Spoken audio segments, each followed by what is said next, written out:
അവിടെ പരാതി പറഞ്ഞിട്ട് കാര്യമില്ല. എനിക്കെതിരെ മറ്റൊരു വനിതാ എക്സിക്യൂട്ടീവ് അംഗം തൃപ്പൂണിത്തുറ പോലീസ് സ്റ്റേഷനിൽ ഒരു വ്യാജ പരാതി കൊടുത്തു. അന്ന് ഞാൻ മാക്സിമം എക്സിക്യൂട്ടീവ് കമ്മിറ്റിയുടെ ഗ്രൂപ്പിൽ ഞാൻ പറഞ്ഞതാണ്, ഞാൻ പരാതി അയച്ചതാണ്, ഞാൻ പറഞ്ഞതാണ് ഇത് നിങ്ങൾ അന്വേഷിക്കണം എന്ന്. രണ്ട് ഭാരവാഹികൾ തമ്മിലൊരു പ്രശ്നമുണ്ടെങ്കിൽ this is nothing to do with AMMA എന്നാണ് പ്രസിഡന്റ് എന്നോട് പറഞ്ഞത്. ടിനി ടോം ചേട്ടൻ ഗ്രൂപ്പിൽ വന്ന് മെസ്സേജ് ഇട്ടത് ഇങ്ങനെയുള്ള ഊള കേസൊന്നും ഇവിടെ എടുക്കാൻ പറ്റൂല എന്നാണ്. സ്റ്റേജ് ഷോസ് നടക്കുമ്പോൾ നമ്മൾ അങ്ങോട്ടും ഇങ്ങോട്ടും ഒച്ചയും ബഹളമൊക്കെ ഉണ്ടാവും. അത് ഞാൻ സ്റ്റേജ് ഇവന്റ്സ് നോക്കുന്നതാണ്. അപ്പോൾ ചിലപ്പോൾ നമ്മുടെ സുഹൃത്തുക്കൾ അങ്ങോട്ടും ഇങ്ങോട്ട് ചീത്ത വിളിക്കുന്നതല്ലാതെ പേഴ്സണൽ വിളിച്ചിരിക്കുന്നതല്ല. പിന്നെ ഞാൻ ഇങ്ങനെ പറയുന്നത് കേട്ടുന്ന് വേറെ ആൾ പറഞ്ഞു കൊടുക്കുന്നു. ഞാനിങ്ങനെ വിളിച്ചിട്ടില്ല. എനിക്കെങ്ങനെയാണ് ഇസ്ലാമിലേക്ക് അല്ലെങ്കിൽ ജിഹാദി, എൻ്റെ കൂട്ടുകാർ മൊത്തം മുസൽമാന്മാരാ. ഞാൻ പല ആവർത്തി അൻസിബയുടെ അടുത്ത് പറഞ്ഞു, അൻസിബ ഇതെന്താണ് ഈ മെസ്സേജ് അയക്കാനുള്ള ഒരു റീസൺ എന്ന് എന്റെ അടുത്ത് പറയണം എന്ന് ഞാൻ പല ആവർത്തി ആവശ്യപ്പെട്ടു. അത് കഴിഞ്ഞിട്ട് ഒരു ദിവസം എന്റെ ഹസ്ബൻഡ് ഈ മെസ്സേജ് ഇത് വായിക്കുകയും അദ്ദേഹം വളരെ പാനിക് ആവുകയും അതിനെ തുടർന്ന് ഒരു കുടുംബമല്ലേ, കുടുംബമായിട്ട് ജീവിക്കുന്ന എല്ലാവർക്കും മനസ്സിലാവുമല്ലോ, എന്റെ വീട്ടിൽ ഈ മെസ്സേജിനെ ചൊല്ലി പല പ്രശ്നങ്ങളും ഉടലെടുക്കാൻ അത് കാരണമാകുന്നു എന്ന ഘട്ടത്തിൽ ഞാൻ അൻസിബയോട് ശ്രീനിയേട്ടൻ മരിച്ചു കിടക്കുന്ന ആ ഒരു അവസ്ഥയിൽ പോലും ഞാൻ റിക്വസ്റ്റ് ചെയ്ത് പറഞ്ഞിരുന്നു, അൻസിബ എന്റെ വീട്ടിലേക്ക് വരണം, മോള് ജയശേട്ടനെ കണ്ട് ഇത് സംസാരിക്കണം, ഇല്ലെങ്കിൽ അൻസിബ ഹസ്ബൻഡിന്റെ അടുത്ത് ഫോണിലെങ്കിലും ഈ വിഷയം സംസാരിക്കണം, എനിക്ക് പല പ്രശ്നങ്ങളും ഉണ്ടാകുന്നു എന്ന് പറയുന്നു. അതിനൊന്നും ആ കുട്ടി തയ്യാറായില്ല. നമസ്കാരം. താരസംഘടന അമ്മയിൽ തമ്മിൽ തല്ല് തീരുന്നില്ല. ചരിത്രത്തിൽ ആദ്യമായി താരസംഘടനയെ നയിക്കാൻ വനിതാ സാരഥി എത്തി വെറും 9 മാസം പിന്നിടുമ്പോഴാണ് തമ്മിലടി രൂക്ഷമാകുന്നത്. എക്സിക്യൂട്ടീവ് കമ്മിറ്റിയിൽ നിന്ന് രാജിവെച്ച അൻസിബ ഹസൻ ഇന്നലെയാണ് സംഘടനാ നേതൃത്വത്തിനെതിരെയും ടിനി ടോമിനെതിരെയും തുറന്നടിച്ച് രംഗത്തു വന്നത്. നടി അൻസിബ ഹസന്റെ ആരോപണങ്ങൾ നിഷേധിച്ച ടിനി ടോം പ്രവർത്തിക്കുന്ന തനിക്കെതിരെ നടക്കുന്നത് ഗൂഢാലോചനയാണെന്ന് പറയുന്നു. പിന്നാലെ അഭിപ്രായം പറഞ്ഞ അമ്മ അംഗങ്ങളും ഭാരവാഹികളും ആരോപണം ആളിക്കത്തിക്കുകയാണ്. താരങ്ങൾ ഓരോരുത്തരായി പരസ്യമായി പ്രതികരിച്ചതോടെ അമ്മ നേതൃത്വം പിരിച്ചുവിടണമെന്ന ആവശ്യവും ശക്തമാകുന്നു. സംഘടനയ്ക്ക് കൂട്ടുത്തരവാദിത്തം നഷ്ടപ്പെട്ടെന്നും സംഘടനയിൽ നടക്കുന്നത് അംഗങ്ങൾ അറിയുന്നില്ലെന്നുമാണ് ആരോപണം. സ്ത്രീകൾ നേതൃനിരയിലേക്ക് വരണമെന്ന് വാദിച്ചതിനും അതിനായി ഇടപെട്ടതിനും മാപ്പെന്ന് മാലാ പാർവതി പ്രതികരിച്ചു. ഗൌരവമേറിയ പരാതിയിൽ അൻസിബ ഹസനെ കേൾക്കാൻ തയ്യാറാണെന്ന് വ്യക്തമാക്കിയ എക്സിക്യൂട്ടീവ് പ്രശ്നങ്ങൾ ചർച്ച ചെയ്ത് പരിഹരിക്കുമോ, അതോ ശ്വേതാ മേനോൻ പ്രസിഡന്റ് സ്ഥാനം ഒഴിയുമോ? പവർ ഗ്രൂപ്പിന് തിരിച്ചുവരാനാണോ ഈ നീക്കങ്ങൾ? ഈ വിഷയമാണ് നമ്മൾ ഇന്ന് പരിശോധിക്കുന്നത്. എല്ലാ പ്രേക്ഷകർക്കും സ്വാഗതം.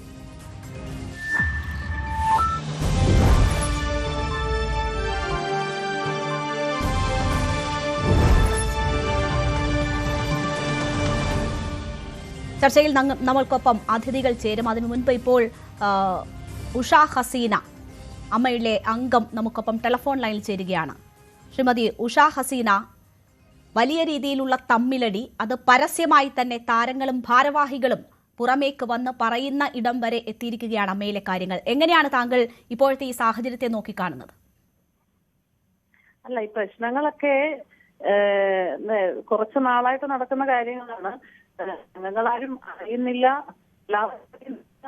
പക്ഷെ ആ എക്സിക്യൂട്ടീവ് കമ്മിറ്റിയിൽ ഉണ്ടാകുന്ന പ്രശ്നങ്ങൾ മുഴുവനും എക്സിക്യൂട്ടീവ് കമ്മിറ്റി കഴിഞ്ഞ 5 മിനിറ്റ് കഴിയുമ്പോഴത്തേക്ക് ഓൺലൈൻ മീഡിയയിലൂടെ എല്ലാവരും അറിയുന്നുണ്ട്. എക്സിക്യൂട്ടീവ് കമ്മിറ്റിയുടെ ഗ്രൂപ്പിൽ വരുന്ന വോയിസ് മെസ്സേജ് ഓൺലൈൻ മീഡിയയിലൂടെ ഉടൻ തന്നെ സോഷ്യൽ മീഡിയയിലൊക്കെ പ്രചരിക്കുന്നുണ്ട്. അതൊക്കെ എല്ലാവരും അറിയുന്നുണ്ട്. അവിടെ നടക്കുന്ന കാര്യങ്ങൾ ഔദ്യോഗികമായിട്ട് ആരെ അറിയിക്കുന്നില്ല എന്നുള്ളൂ. പക്ഷെ ഈ വഴക്കുകളും പ്രശ്നങ്ങളും ഒക്കെ തന്നെ സോഷ്യൽ മീഡിയയിലൂടെ എല്ലാം പുറത്തായിട്ടുണ്ട്. ഇപ്പോ ഒരു ചരിത്രപരമായ തീരുമാനമാണ്. തെരഞ്ഞെടുപ്പിലൂടെ വനിതാ സാരഥികൾ രംഗത്തു വരുന്നു. വലിയ പ്രതീക്ഷയോട് കൂടിയാണ് അമ്മയിലെ അംഗങ്ങളൊക്കെയും അതിനെ നോക്കിക്കണ്ടത്. ആ പ്രതീക്ഷയ്ക്കൊക്കെ മങ്ങലേൽപ്പിച്ചിട്ടുണ്ടോ ഇപ്പോഴത്തെ ഈ സംഭവങ്ങൾ? തീർച്ചയായിട്ടും അതിന് സംശയമില്ല. ഇത്രയും നാണക്കേടായിട്ടുള്ള വിഷയം വരുന്നത് ഒരു സംഘടനയുടെ വെൽഫെയറിന് വേണ്ടിയിട്ടുള്ള സംഘടന അങ്ങനെയുള്ള ഒരു കാര്യങ്ങളും ചെയ്യാതെ നേരത്തെ ചെയ്തുകൊണ്ടിരുന്ന കാര്യങ്ങളൊക്കെ തുടർന്നു. ഒരു വർഷത്തിനിടയ്ക്ക് ഇവര് അംഗങ്ങളുടെ വെൽഫെയറിന് വേണ്ടി എന്താണ് ചെയ്തത്? നേരത്തെയും നടത്തിയിട്ടുണ്ട് കുടുംബസംഗമം. ആ കുടുംബസംഗമം നടത്തിയെന്ന് മാത്രമേ ഉള്ളൂ. ബാക്കി എന്താണ് വെൽഫെയറിന് വേണ്ടി ചെയ്തിട്ടുള്ളത്? അത്തരം കാര്യങ്ങളല്ലേ ഈ വെൽഫെയർ പ്രോഗ്രാംസ്, പരിപാടികൾ, ഓരോ കാര്യങ്ങൾ അവർ തുടർന്നു വന്നതൊക്കെ ഇപ്പോൾ മുടക്കമില്ലാതെ നടക്കുന്നുണ്ടോ? ഇത് കൈനീട്ടം ഒക്കെ മുടങ്ങാതെ തന്നെ കൊടുക്കുന്നുണ്ട്. പിന്നെ അതുപോലെ തന്നെ ഇൻഷുറൻസിന്റെ എന്തൊക്കെയോ ഇടയ്ക്ക് ഇഷ്യൂ ഉണ്ടെന്ന് ഞങ്ങളുടെ ഗ്രൂപ്പിലൊക്കെ ഇങ്ങനെ പറയുന്നുണ്ടായിരുന്നു. പക്ഷെ പിന്നീട് അത് ശരിയായിട്ടുണ്ടെന്ന് തോന്നുന്നു. പിന്നെ അഡ്മിനിസ്ട്രേഷൻ കറക്റ്റായിട്ട് നടക്കുന്നില്ല എന്നുള്ള ഒരു പരാതി. കാരണം അവർക്ക് അതിനൊന്നും നേരമില്ല. എല്ലാവർക്കും ഇങ്ങോട്ട് ഞാനാണോ വലുത് നീയാണോ വലുത് എന്നുള്ള ഒരു ഗ്രൂപ്പ് 3 ഗ്രൂപ്പായിട്ട് നിന്നിട്ട് അങ്ങോട്ടും ഇങ്ങോട്ടും ഒക്കെ ചർച്ച, വഴക്കും ബഹളവുമാണ്. ഇപ്പൊ കണ്ടില്ലേ, പിന്നെ അൻസിബയ്ക്കെതിരെയുള്ള കേസും അതുപോലെ തന്നെ പിന്നെ അവിടുത്തെ ഓഫീസ് മാനേജർ കൊടുത്ത പിന്നെ ആ ഓഫീസ് മാനേജർ എക്സിക്യൂട്ടീവ് കമ്മിറ്റി അംഗങ്ങൾക്ക് അയച്ച കത്ത് വരെ ലീക്കായിട്ടുണ്ട്. പലരുടെ കയ്യിലും കിട്ടിയിട്ടുണ്ട്. അംഗങ്ങൾക്ക് അയച്ച കത്താണത്. ഇതിപ്പോ 2 തട്ടിൽ അംഗങ്ങൾ എന്നത് നമുക്കറിയാം. അതായത് പ്രസിഡന്റും 3 തട്ടിലാണ്. ജനറൽ സെക്രട്ടറിയും പ്രസിഡന്റും അല്ലാതെ ഈ 3ാം തട്ട് എന്ന് പറയുന്നത് എന്താണ് ഉദ്ദേശിച്ചത്? അത് അതായത് 2 ഗ്രൂപ്പ് ഉണ്ട് അവിടെ. കൂടാതെ തന്നെ കുറച്ചു പേര് നിഷ്പക്ഷമായിട്ട് നിൽക്കുന്ന, അവിടെയും ഇവിടെയും അല്ലാതെ നിൽക്കുന്നവരും ഉണ്ട്. അവർക്ക് എന്ത് ചെയ്യണമെന്ന് അറിയത്തില്ല. ഓക്കെ, ഉഷ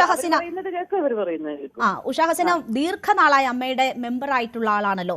ഇപ്പോ അമ്മ എന്ന് പറയുന്ന താരസംഘടന, അതിൽ എപ്പോഴും ഇത്തരത്തിലുള്ള തമ്മിൽ തല്ലൊക്കെ ഉണ്ടാകും, അഭിപ്രായങ്ങൾ പറയും, അത് ചിലപ്പോൾ ഏറ്റുമുട്ടലിലേക്കൊക്കെ പോകുന്ന സാഹചര്യവും ഉണ്ട് എന്ന് അംഗങ്ങൾ തന്നെ പറയുന്നുണ്ട്. അപ്പോൾ മുമ്പുണ്ടായിരുന്നു, ഇപ്പോഴും നടക്കുന്നു, പക്ഷെ ഇപ്പോൾ പുറത്തറിയുന്നു എന്നൊരു മാറ്റം മാത്രമാണോ താങ്കൾ കാണുന്നത്? മുൻപൊന്നും ഇങ്ങനെയുള്ള പ്രശ്നങ്ങൾ ഉള്ളതായിട്ട് ഞങ്ങൾ ആരും അറിഞ്ഞിട്ടില്ല. ഇത്തരം പ്രശ്നങ്ങൾ ഉള്ളതായിട്ട് ഞങ്ങൾ അറിഞ്ഞിട്ടേ ഇല്ല. അവരെല്ലാരും ഒറ്റക്കെട്ടായിട്ട് തന്നെ മുമ്പോട്ടുള്ളത്. ഇപ്പോൾ നടക്കുന്നത് അധികാര തർക്കമാണോ? അധികാരം ഞാനാണോ, ഈഗോ പ്രശ്നം, ഞാനാണോ വലുത്, പ്രസിഡന്റിനാണ് അധികാരം, പ്രസിഡന്റിന് ഒരു അധികാരവും ഇല്ല എന്ന് പറഞ്ഞ് പ്രസിഡന്റ് പ്രശ്നമുണ്ടാക്കുന്നു. സെക്രട്ടറിക്കാണ് എല്ലാ അധികാരവും, പ്രസിഡന്റ് വെറും റബ്ബർ സ്റ്റാമ്പാണെന്ന് പറഞ്ഞിട്ട് പ്രശ്നം ഉണ്ടാക്കുന്നു. ഇതൊക്കെ ഞങ്ങൾ സോഷ്യൽ മീഡിയയിലൂടെയാണ് അറിയുന്നത് കേട്ടോ. ഓൺലൈൻ ചാനലിലെ വാർത്തകളിലാണ് ഞങ്ങൾ അറിയുന്നത്. പിന്നെ വളരെ അടുപ്പമുള്ള എക്സിക്യൂട്ടീവ് കമ്മിറ്റിയിലെ ഭാരവാഹികളായിട്ടുള്ളവരോടൊക്കെ ഞങ്ങൾ വിളിച്ചു ചോദിക്കും. ഇതൊക്കെ ഓൺലൈനിൽ കാണുമ്പോൾ ചോദിക്കും എന്താ പ്രശ്നം എന്ന് ചോദിക്കുമ്പോൾ അവർ പറയുന്നത് ഇത് ഇങ്ങനെ പോലെയൊക്കെ പ്രശ്നങ്ങളുണ്ട്, അവിടെ പ്രശ്നങ്ങളുണ്ട് എന്ന് പറയുന്നത്. പിന്നെ ഈ അൻസിബയുടെ വിഷയം, അൻസിബ അവിടെ അനുഭവിച്ച കാര്യങ്ങളാണ് അൻസിബ പറയുന്നത്. അൻസിബ അനുഭവിച്ചിട്ടില്ല എന്നൊന്നും പറയാൻ പറ്റത്തില്ല. അൻസിബ വന്ന ഈ ഭരണസമിതി വന്നപ്പോ തൊട്ട് അൻസിബ അവിടെ ഒറ്റപ്പെടുത്തുന്നുണ്ട്. അൻസിബയ്ക്ക് ഒരുപാട് പ്രശ്നങ്ങൾ നേരിട്ടിട്ടുണ്ട്. അപ്പൊ അതൊക്കെ അൻസിബ ഞങ്ങളെ പോലുള്ളവരോട് പിന്നെ ഷെയർ ചെയ്തിട്ടുണ്ട്. അപ്പൊ ഷെയർ ചെയ്തിട്ടുണ്ട്. ഞങ്ങളൊക്കെ സമാധാനിപ്പിച്ചിട്ടുണ്ട് അൻസിബയെ. രാജിയൊന്നും വെക്കരുത്, നമ്മൾ രാജിവെക്കാൻ പല പ്രാവശ്യം മുതിർന്നതാണ്. രാജിവെക്കരുതെന്ന് ഞങ്ങള് പറഞ്ഞു. ഇത് ജനറൽ ബോഡി ആവട്ടെ എന്ന് പറഞ്ഞിട്ടുണ്ട്, സമാധാനപ്പെടുത്തിയിട്ടുണ്ട്. അവളവിടെ ഈസിയിൽ പോയിട്ട് ഭക്ഷണം പോലും കഴിക്കാതെ കരഞ്ഞു വന്നിട്ടുണ്ട്. പക്ഷെ അതൊക്കെ തന്നെ നമ്മുടെ ലക്ഷ്മപ്രിയയും പറഞ്ഞിട്ടുണ്ട്. ഈ അൻസിബയോട് അൻസിബ ഒറ്റപ്പെടുത്തിയതും അവിടെ ഒരു സംഘടനയുടെ അമ്മ പോലെ ഒരു സംഘടനയുടെ ഓഫീസിൽ എക്സിക്യൂട്ടീവ് കമ്മിറ്റിയിൽ നടക്കാൻ പാടില്ലാത്ത പല കാര്യങ്ങളും നടന്നു എന്നാണ് പറയുന്നത്. ഇത്തരം കാര്യങ്ങൾ ഉഷ, ഇപ്പോ ഈ അൻസിബയ്ക്ക് ഏതെങ്കിലും ഇപ്പോ ഈ 3 തട്ടുണ്ട് എന്ന് പറഞ്ഞല്ലോ, അങ്ങനെ ഏതെങ്കിലും തട്ടിൽപ്പെടുന്ന ആളാണോ അൻസിബ? ഏകപക്ഷീയമായി തെരഞ്ഞെടുക്കപ്പെട്ടതാണ് അൻസിബ, എതിരാളികളില്ലാതെ തെരഞ്ഞെടുക്കപ്പെട്ട ആളാണ്. അതെ അതെ അതെ, അൻസിബ അങ്ങനെ ഒരിടത്ത് ഇവര് 2-3 ഗ്രൂപ്പായിട്ട് നിൽക്കുന്നു. ഇത് ആരുടെയൊക്കെ ഗ്രൂപ്പിലുണ്ടെന്നൊന്നും നമുക്കറിയില്ല. ഓരോ ഗ്രൂപ്പാണ്, 3 ഗ്രൂപ്പാണെന്ന് പറയുന്നു. ഒരു ഗ്രൂപ്പ് ഇപ്പുറത്തുണ്ട്, ഒരു ഗ്രൂപ്പ് അപ്പുറത്തുണ്ട്, നിഷ്പക്ഷതയായിട്ടുള്ള വേറൊരു ഗ്രൂപ്പാണെന്ന് പറയുന്നു. ഇവരുടെയൊക്കെ അൻസിബയുടെ പിന്നില് എന്നോട് നേരത്തെ ഒരാൾ അൻസിബയുടെ പിന്നിൽ ആരോ അൻസിബയെ കൊണ്ടിരിക്കുകയാണ്, അൻസിബയുടെ പിന്നിൽ ആരുണ്ടെന്ന് അങ്ങനെയും പറയുന്നു. പിന്നെ ഇപ്പൊ അതല്ല, എനിക്ക് തോന്നിയത് ഇവരുടെ എല്ലാം ഈ സ്ത്രീകളെ തമ്മിൽ തല്ലിച്ച് ഈ ഭരണസമിതി കുട്ടിച്ചോറാക്കി ഇനി ഒരിക്കലും സ്ത്രീകൾ അവിടെ ഭരണത്തിൽ വരരുത് എന്ന് വിചാരിച്ചിട്ട് ആരൊക്കെയോ ചേർന്ന് ഇവർ അറിഞ്ഞുകൊണ്ടോ അറിയാതെയോ, ഈ സ്ത്രീകൾ ആരോ അറിഞ്ഞോ അറിയാതെയോ അറിഞ്ഞുകൊണ്ട് ഈ പ്രശ്നങ്ങൾ ഉണ്ടാക്കുന്നതാണോ, ഇത് 1 വർഷം കൊണ്ട് ഇനി ഒരിക്കലും സ്ത്രീകൾ വരരുത് എന്ന് വിചാരിച്ചിട്ട് ചിലര് കളിക്കുന്നുണ്ടോന്ന്, ചില പുറത്തു നിന്ന് ആരെങ്കിലും ഒക്കെ നിന്ന് ചെയ്യുന്നുണ്ടോന്ന് നമുക്ക് പുറത്തുനിന്ന് എന്ന് പറയുമ്പോൾ ഈ തെരഞ്ഞെടുപ്പിലൂടെ സ്ത്രീകൾ അധികാരത്തിൽ വന്നതോടുകൂടി അധികാരം നഷ്ടപ്പെട്ട ആളുകൾ വളരെ കാലം ഇതിന് ഈ അധികാര കേന്ദ്രങ്ങളിൽ ഇരുന്നവർ ആയിരിക്കാനുള്ള സാധ്യതയുണ്ടോ? അങ്ങനെ തോന്നുന്നുണ്ടോ? ഉണ്ടാവാം ആയിരിക്കാം.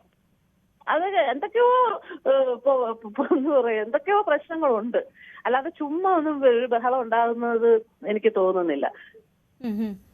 ഇതിപ്പോ ഇപ്പൊ പറഞ്ഞുവല്ലോ ഈ അധികാര കേന്ദ്രങ്ങളാകാനുള്ള ശ്രമം നടക്കുന്നു. പ്രസിഡന്റ് അല്ല ആക്ട് ചെയ്യേണ്ടത്, എപ്പോഴും ജനറൽ സെക്രട്ടറിക്കാണ് കൂടുതൽ അധികാരങ്ങൾ ഉള്ളത്. അമ്മയുടെ ഭരണഘടന അങ്ങനെയാണ് നിശ്ചയിച്ചിട്ടുള്ളത്. പക്ഷേ നമുക്കറിയാം പ്രസിഡന്റ് സ്ഥാനങ്ങളിൽ മഹാനടന്മാരുൾപ്പെടെയുള്ളവർ ഉണ്ടായിരുന്നു. അപ്പോഴൊക്കെ കൂടിയാലോചനകളിലൂടെ അല്ലേ തീരുമാനം പോയിട്ടുള്ളത്? ആ കൂടിയാലോചന ഇപ്പോഴില്ലാത്തതാണ്. അതില്ല എന്നാണ് തീർച്ചയായിട്ടും. പ്രസിഡന്റിന് ഒന്നാമത് സംഘടനാ രീതി ഉണ്ടല്ലോ, അതൊക്കെ അറിയണ്ടേ. ഇപ്പൊ പ്രസിഡന്റ് ആയാലും സെക്രട്ടറി ആയാലും അതിന്റെ ഔദ്യോഗിക സ്ഥാനത്തിരിക്കുന്നതാണ്. ഒരു സംഘടന എങ്ങനെയായിരിക്കണം? പ്രസിഡന്റിന് പ്രസിഡന്റിന്റെ അധികാരവും സെക്രട്ടറിക്ക് സെക്രട്ടറിയുടെ അധികാരവും ഉണ്ട്. അപ്പൊ ബൈലോയിൽ ഇവരൊക്കെ ബൈലോ വായിച്ചിട്ടുള്ള ആൾക്കാരല്ലേ. ബൈലോയിൽ എങ്ങനെ എങ്കിലും മുൻകാലങ്ങളിൽ അമ്മയില് പ്രസിഡന്റ് ലാലേട്ടൻ, ഇന്നസെന്റ് ഏട്ടനും ഒക്കെ ഇരുന്നപ്പോഴും സെക്രട്ടറി ആയിട്ടുള്ള ഇടവേള ബാബു, അതിനുശേഷം വന്നവരാണെങ്കിലും എല്ലാവരും അവരോടും കൂടെ ആലോചിച്ചിട്ട് എല്ലാവരും കൂടെ കൂട്ടായിട്ട് എടുക്കുന്ന തീരുമാനങ്ങൾ അങ്ങനെ ചെയ്യുക, അങ്ങനെ ചെയ്യുക ഒന്നും അതൊക്കെ അംഗങ്ങളുടെ വെൽഫെയറിനായി എല്ലാവരുടെയും ലക്ഷ്യം അതാണ്. അംഗങ്ങളുടെ വെൽഫെയർ ചെയ്യുക, ഫണ്ട് ഉണ്ടാക്കുക, അങ്ങനെയുള്ള കാര്യങ്ങളാണ്. അതല്ലാതെ ഇത് വലുതാണോ ചെറുതാണോ, ഞാൻ അറിയാതെ ഒന്നും ചെയ്യരുത്, നീ അറിയാതെ ഒന്നും ചെയ്യരുതെന്ന് പറഞ്ഞുള്ള മത്സരമൊന്നും. തീർച്ചയായും. അപ്പോൾ അന്ന് താരസംഘടനയുടെ ഉദ്ദേശ ലക്ഷ്യങ്ങൾ എന്താണോ അതിൽ കോൺസെൻട്രേറ്റ് ചെയ്യാനോ അതിൽ പ്രവർത്തിക്കാനോ ആർക്കും കഴിയുന്നില്ല എന്നുള്ളതാണ്. ഉഷ, ഇപ്പോൾ ഈ ഉണ്ടാകുന്ന പ്രശ്നങ്ങൾ സംബന്ധിച്ച് നിങ്ങൾ അംഗങ്ങൾക്ക് എന്തെങ്കിലും തരത്തിൽ ഇപ്പോൾ മീറ്റിംഗ് കൂടുന്നതുമായി ബന്ധപ്പെട്ടോ അല്ലെങ്കിൽ ജനറൽ ബോഡി അടുത്ത മാസം അങ്ങാണ്ട് നടക്കാനിരിക്കുന്നു എന്നറിയുന്നു, ഈ പ്രശ്ന പരിഹാരത്തിനുള്ള എന്തെങ്കിലും നീക്കം സംഘടനയിൽ നടക്കുന്നതായി അറിയാമോ? എനിക്കറിയില്ല. ഞങ്ങൾക്ക് അൻസിബ ഇപ്പൊ ഒരു കത്ത് അയച്ചിട്ടുണ്ട്. അൻസിബയുടെ ഭാഗം എല്ലാം പ്രശ്നങ്ങളൊക്കെ പറഞ്ഞത് അൻസിബ ഞങ്ങൾക്ക് എല്ലാ അംഗങ്ങൾക്കൊക്കെ ഓരോ കത്ത് അയച്ചിട്ടുണ്ട്. അത് കിട്ടിയിട്ടുണ്ട്. വാട്സാപ്പിൽ അയച്ചിട്ടുണ്ട്, അത് കിട്ടിയിട്ടുണ്ട്. അമ്മയുടെ ജനറൽ ബോഡി ആണെന്ന് അടുത്ത മാസം എന്നുള്ള ഇൻഫർമേഷനും നമുക്ക് അറിയിപ്പ് ലഭിച്ചിട്ടുണ്ട്. പക്ഷെ മറ്റ് ഇങ്ങനെയുള്ള കാര്യങ്ങൾ മീഡിയയിലൂടെയാണ് എല്ലാവരും അറിയുന്നത്. നമ്മൾ മീഡിയയിലൂടെയാണ് ഇതൊക്കെ അറിയുന്നത്. ഇമ്മീഡിയറ്റ് ആയിട്ട് ഒരു പ്രശ്ന പരിഹാരത്തിനുള്ള ഒരു നീക്കം ഉണ്ടായതായി നിങ്ങൾക്ക് അറിവില്ല. ഈ അംഗങ്ങളിൽ ആരെങ്കിലും അത്തരമൊരു ഇടപെടൽ വേണമെന്ന് ആവശ്യപ്പെട്ടിട്ടുണ്ടോ? അറിയില്ല. അൻസിബയുടെ ഈ രാജിയെക്കുറിച്ചും ഒക്കെ നേരത്തെ പറഞ്ഞിട്ടുണ്ട്, മുതിർന്ന അംഗങ്ങളോടും അറിയിച്ചിട്ടുണ്ട്. പിന്നെ അൻസിബ ഞങ്ങളോടും ഒക്കെ പറഞ്ഞിട്ടുണ്ട് ഇങ്ങനെ ഞാൻ രാജിവെക്കാൻ പോവുകയാണെന്ന്. പിന്നെ അൻസിബയുടെ നിലപാടുകൾ, അതാണ് ഏറ്റവും വലിയ വിഷയം. അവളെ പുറത്ത് ചാടിക്കണമെന്ന് അവിടെ ഒരു തുടക്കം മുതൽ തീരുമാനിച്ചു വെച്ചിട്ടുണ്ടായിരുന്നു എന്ന് എനിക്ക് അൻസിബ ഓരോ കാര്യങ്ങൾ പറയുമ്പോൾ, അൻസിബ മാത്രമല്ല, ഞാൻ എക്സിക്യൂട്ടീവ് കമ്മിറ്റിയിലുള്ള അൻസിബയോടൊപ്പം ആദ്യകാലങ്ങളിൽ ലക്ഷ്മിപ്രിയ അൻസിബയോടൊപ്പം അവിടെ കമ്മിറ്റിയിൽ ചെന്നിട്ട് അൻസിബയ്ക്ക് കാവലിരുന്നിട്ടുണ്ടെന്ന് ലക്ഷ്മിപ്രിയ എന്നോട് പറഞ്ഞിട്ടുണ്ട്. ആ കുഞ്ഞിന് അവള് ഭക്ഷണം കഴിക്കാതിരുന്ന കാര്യം. അപ്പൊ അതുപോലെ എന്തൊക്കെയോ പ്രശ്നങ്ങൾ അവിടെ. പക്ഷേ ലക്ഷ്മിപ്രിയ തന്നെയാണ് ഇപ്പോൾ പുറത്ത് കേസ് കൊടുത്തിരിക്കുന്നത്. 3 മണിക്കൂർ പോലീസ് സ്റ്റേഷനിൽ ഇരുന്നു എന്നൊക്കെയാണ് അൻസിബ പറയുന്നത്. അത് വേറെ കേസല്ലേ. അതിന് മുൻപ് അമ്മയുടെ എക്സിക്യൂട്ടീവ് കമ്മിറ്റി ഓഫീസിൽ അൻസിബ ഇരുന്ന് ഭക്ഷണം കഴിക്കാതെ ഇരുന്നിട്ടുണ്ട്.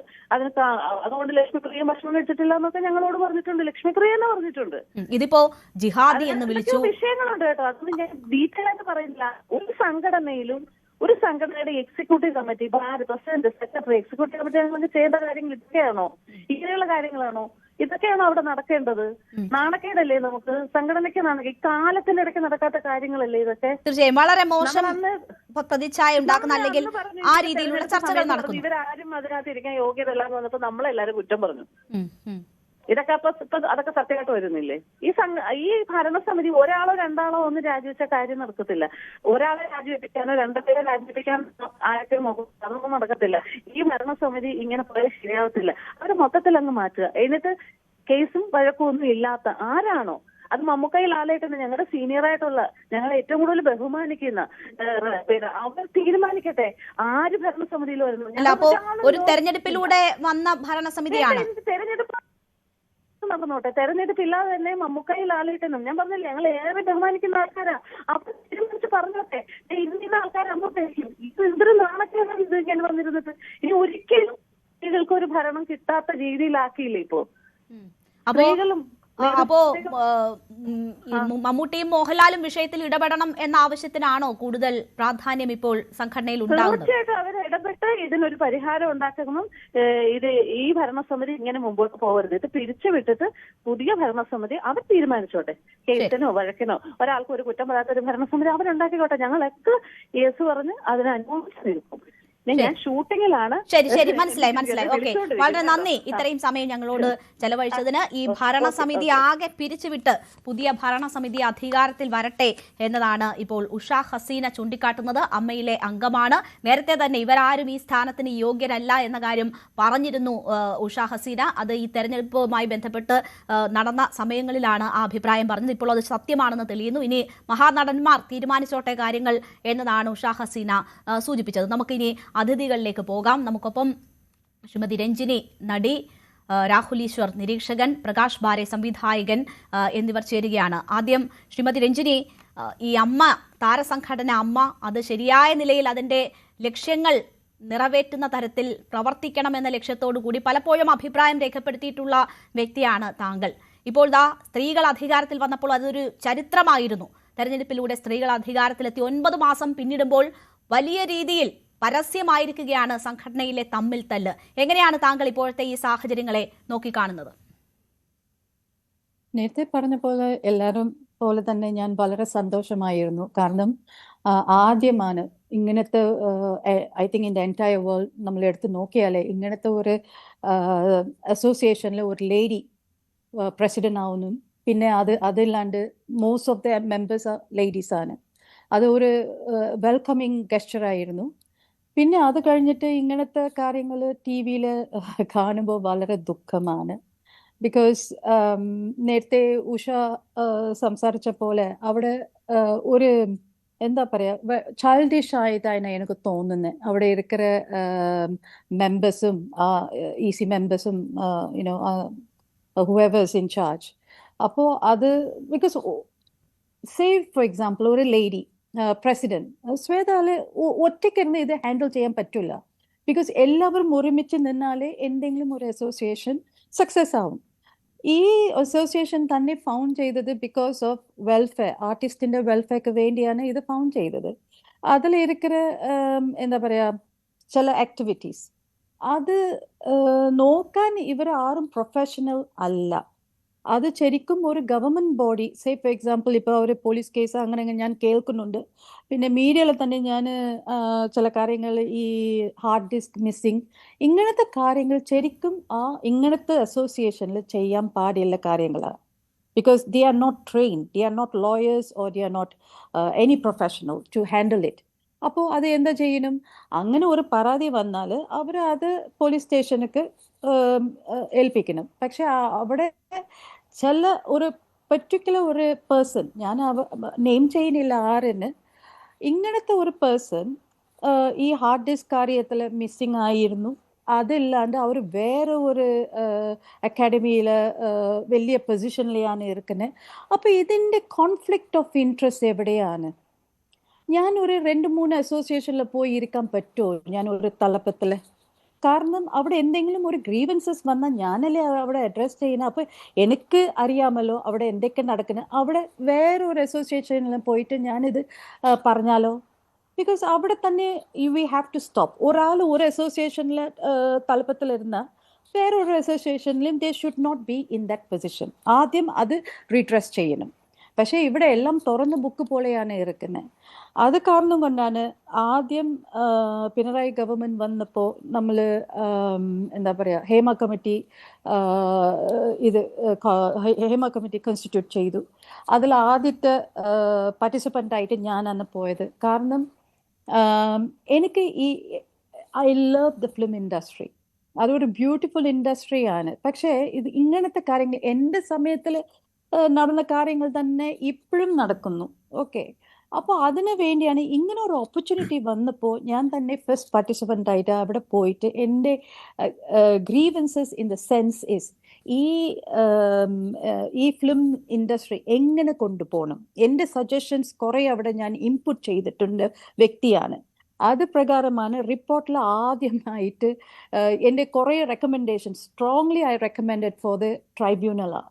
അതാണ് ആദ്യം ആ പാനലിസ്റ്റും എഴുതിയിട്ടുണ്ട്. ട്രൈബ്യൂണലാണ് ഇതിൽ വേണ്ടത്. ICC will never ever work in this industry. കാരണം നമ്മൾ ഒരുപാട് കാര്യങ്ങൾ കണ്ടിട്ടുണ്ടല്ലോ. പ്രീവിയസ്ലി ഒരു ആർട്ടിസ്റ്റിൻ്റെ കേസിൽ ICC-യിലിരുന്ന് എല്ലാം ലീക്കേജായി, ഒരു കോൺഫിഡൻഷ്യാലിറ്റി മെയിൻറ്റെയിൻ ചെയ്യില്ല. ഇത് കാരണം കൊണ്ടാണ് അതൊക്കെ ഒരു സെപ്പറേറ്റ് ആയിട്ട് ട്രൈബ്യൂണൽ ഇരുന്നാൽ ഇത് ഒരു കോൺഫിഡൻഷ്യാലിറ്റി മാത്രമല്ല, ഇത് മീഡിയ ഇൻ്റർഫിയറൻസ് വരില്ല. അപ്പോൾ നമ്മളുടെ വർക്ക് പ്ലേസ് സേഫ്റ്റിയാണ്. ബിക്കോസ് ഇപ്പോൾ ഇവിടെ ഞാൻ പോയി AML പോയി ഞാൻ കംപ്ലൈൻറ്റ് ചെയ്യുമ്പോൾ ഇപ്പം തന്നെ കുറേ കാര്യങ്ങൾ പുറത്ത് വന്നല്ലോ. അപ്പോൾ ഡു യു തിങ്ക് എനിക്ക് ഒരു ജോലി അവിടെ കിട്ടും? കിട്ടില്ല. So I B black listed. ഇത് വരാതെ ഇരിക്കാനാണ് ഞാൻ ട്രൈബ്യൂണൽ സജസ്റ്റ് ചെയ്തത്. അത് ഫസ്റ്റ് പിണറായി ഗവൺമെന്റിലും ഞാൻ അത് സജസ്റ്റ് ചെയ്തു.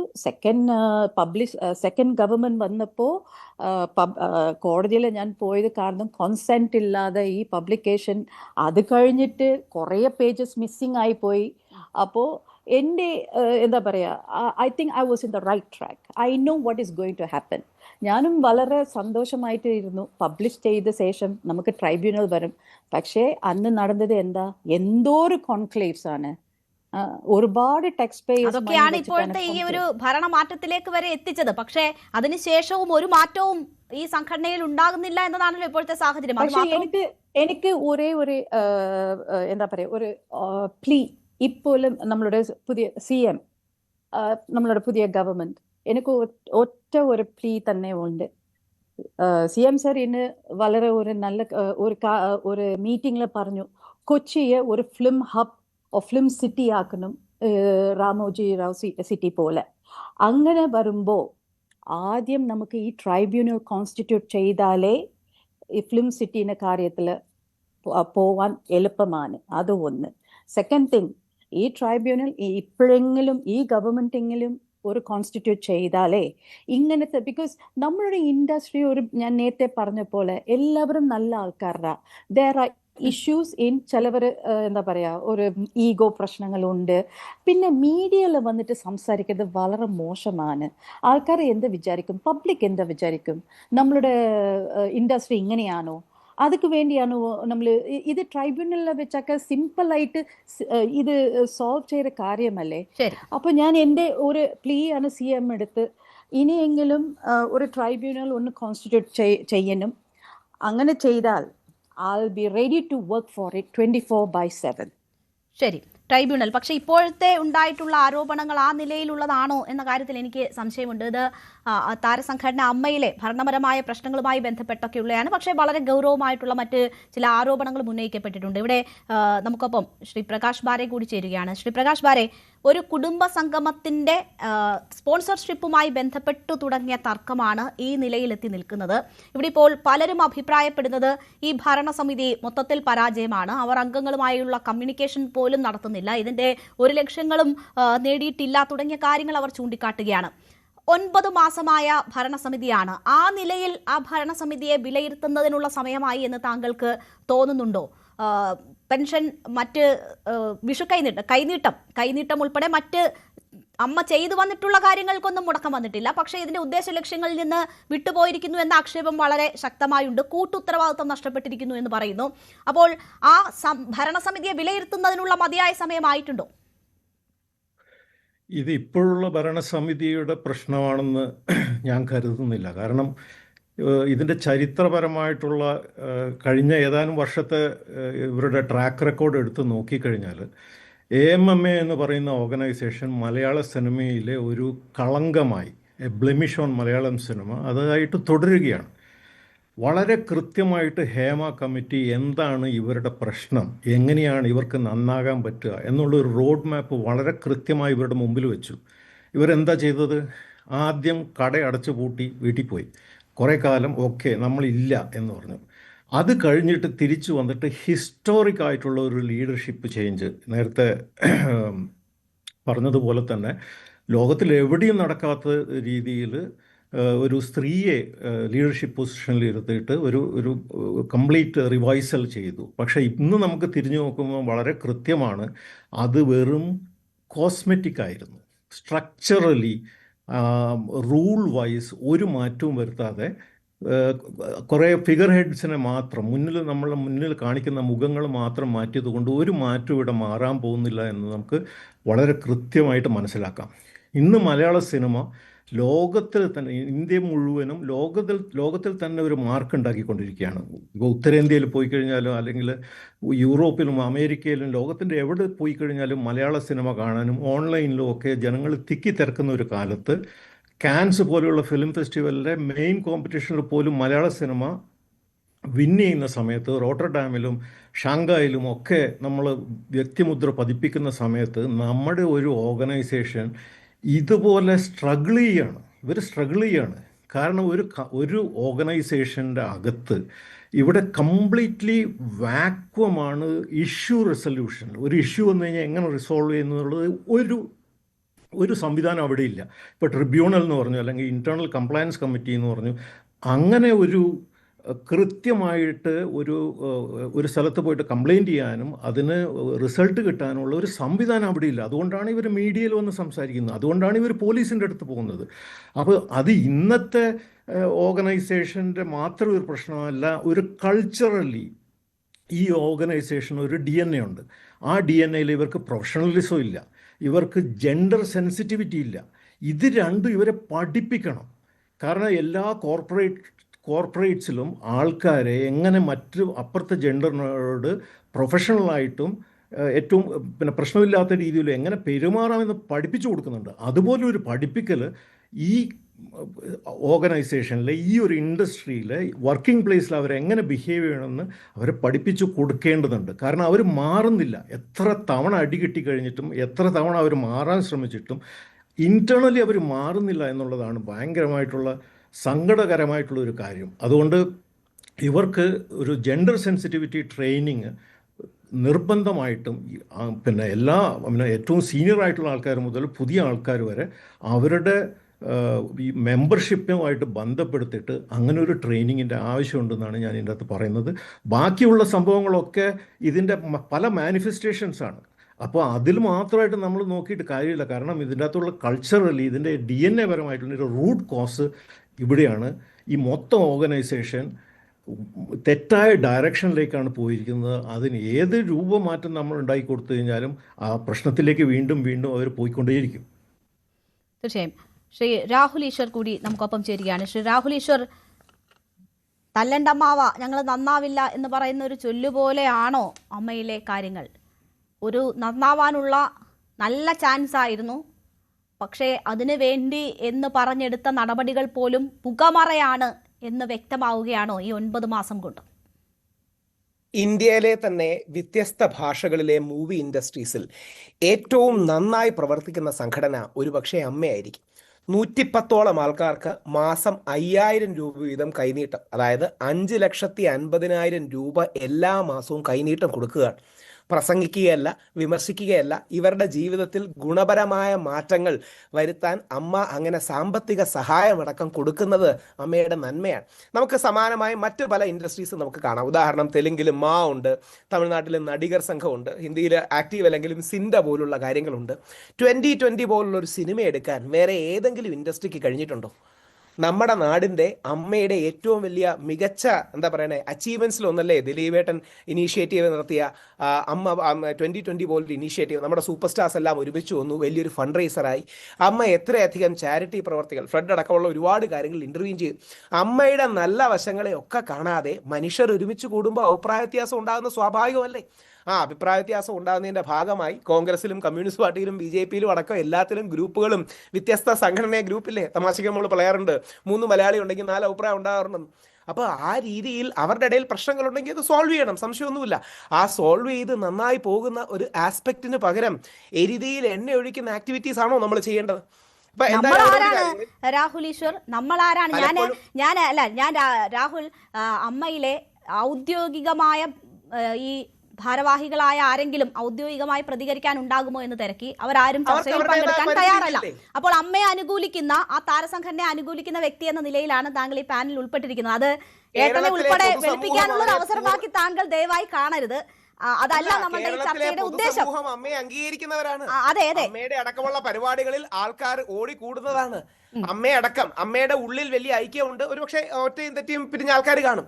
മാധ്യമങ്ങളുടെ അടക്കം സമ്മർദ്ദം കൊണ്ടാണ് മുമ്പത്തെ ഭരണസമിതി രാജിവെച്ച് പോണ്ടി വന്നെന്ന് മറക്കരുത്. ശ്രീ സിദ്ദിഖിനെതിരെ വ്യാജ പരാതി, കള്ളപ്പരാതി ഉന്നയിച്ച് ഒരാൾ വന്നപ്പോൾ അതിന്റെ പേരിൽ ശ്രീ സിദ്ദിഖ് പുറത്തു പോവുകയും വീണ്ടും സമ്മർദ്ദം വരികയും സാക്ഷാൽ മോഹൻലാൽ, ലാലേട്ടൻ വന്ന് ഏറ്റവും താഴ്മയുടെ സ്വരത്തിൽ താങ്കൾ അടക്കമുള്ള മാധ്യമപ്രവർത്തകരോട് ഞങ്ങൾ എങ്ങനെ അന്യരായി, ഇന്നലെ വരെ നമ്മൾ ഒന്നായിരുന്നില്ലേ എന്ന് പറയേണ്ട അവസ്ഥ കൂടി ഉണ്ടായി. ഇനി ഈ വിഷയത്തെക്കുറിച്ച് ഒരു കാര്യം, ഞാൻ അമ്മയുമായി ബന്ധപ്പെട്ട ആൾക്കാരുടെ പേര് പറയുന്നില്ല, ഈ വിഷയത്തിൽ തന്നെ പരാമർശിക്കപ്പെടുന്ന ആൾക്കാരോട് സംസാരിക്കുകയുണ്ടായി. ശ്രീ ടിനി ടോമിനെ പോലെ വ്യക്തി കേരളീയ സമൂഹത്തിലും കലാരംഗത്തിലും നിറഞ്ഞു നിൽക്കുന്ന ഒരു വ്യക്തി വർഗീയവാദിയാണെന്നൊക്കെ പറഞ്ഞാൽ ആരെങ്കിലും വിശ്വസിക്കുമോ? എനിക്ക് തോന്നുന്നു ശ്രീ ജോയ് മാത്യു ഒരുപക്ഷെ ഭൂരിപക്ഷം മലയാളികൾക്ക് വേണ്ടി പറഞ്ഞ അഭിപ്രായവും നിലപാടുമാണ് കറക്റ്റ്. ടിനി ടോമിനെ പോലൊരാൾ വർഗീയവാദിയാണ്, ഏതെങ്കിലും രീതിയിൽ വേറെ ആരെക്കുറിച്ചെങ്കിലും മോശം പറയുമെന്ന് പറഞ്ഞാൽ ഏതെങ്കിലും ആൾ ചിന്തിക്കുമോ? ടിനി ടോം തന്നെ മനോഹരമായ മറുപടി പറഞ്ഞിട്ടുണ്ട്. മമ്മൂക്കയും ശ്രീ നാദിർഷയും അടക്കമുള്ള ഒരുപാട് പേർ സപ്പോർട്ട് ചെയ്യുന്ന തന്നെ മുസ്ലിം വിരോധിയായി ചിത്രീകരിക്കാനൊക്കെ ആരെങ്കിലും ശ്രമിച്ചാൽ എന്തെങ്കിലും ഗുണമുണ്ടാകും? അപ്പോൾ ഇതിന് പിന്നിൽ ചില ആരുടെയും പേര് പറയുന്നില്ല നിക്ഷിപ്ത താല്പര്യക്കാരുണ്ടെന്നും അവരിതിൽ പ്ലേ ചെയ്യുകയാണെന്നും പറഞ്ഞു കഴിഞ്ഞാൽ കുറ്റം പറയാൻ കഴിയുമോ? എനിക്കിപ്പോൾ വേണമെങ്കിൽ ഞാൻ വ്യക്തിപരമായിട്ട് ശ്രീമതി രേണുവയ്ക്ക് അയച്ചു തരാം. ഇതിന്റെ പ്ലാനിങ്ങിനടക്കമുള്ള ഓഡിയോ ക്ലിപ്പുകൾ എൻ്റെ ലഭിച്ചിട്ടുണ്ട്. ചില മാധ്യമങ്ങൾക്ക് നീ ഒരുപക്ഷെ ലഭിക്കുമായിരിക്കും. എങ്ങനെ ഇരയായി അഭിനയിക്കണം, എങ്ങനെ ഇരയായി മാറണം, ഇരയായി നിന്ന് ഒരു സ്ത്രീ ഇരയായി നിന്ന് മുമ്പോട്ട് വന്നാൽ മാത്രമേ ആൾക്കാരുടെ സിമ്പതിയും സപ്പോർട്ടും ഉണ്ടാകൂ എന്നൊക്കെ ഒരു നടി മറ്റൊരു നടിയോട് പറയുന്ന ക്ലിപ്പുകൾ അടക്കം ഇന്ന് അവൈലബിൾ ആണ്.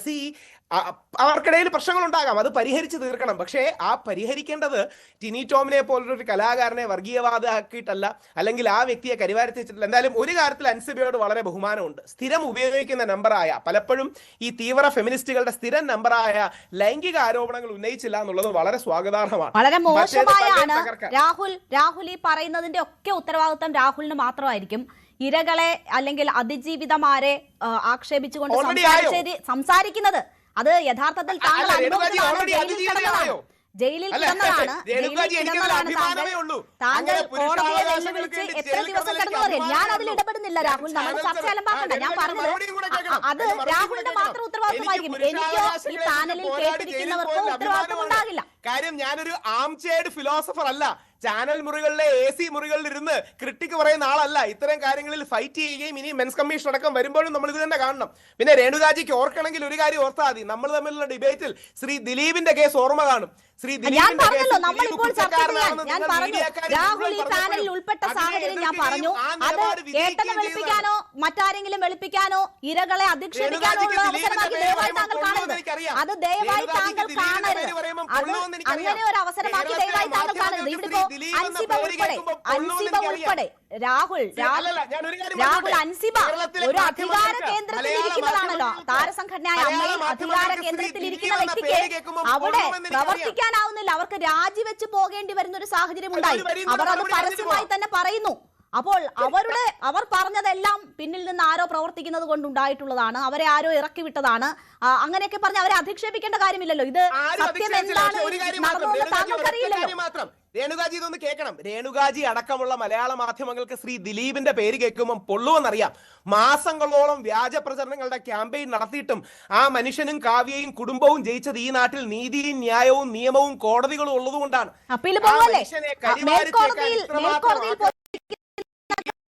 നമ്മളിവിടെ പറയുന്ന കാര്യമില്ലല്ലോ ശ്രീ രാഹുൽ ഈശ്വർ. ഞാൻ അതിൽ മറ്റൊരു തർക്കത്തിനില്ല.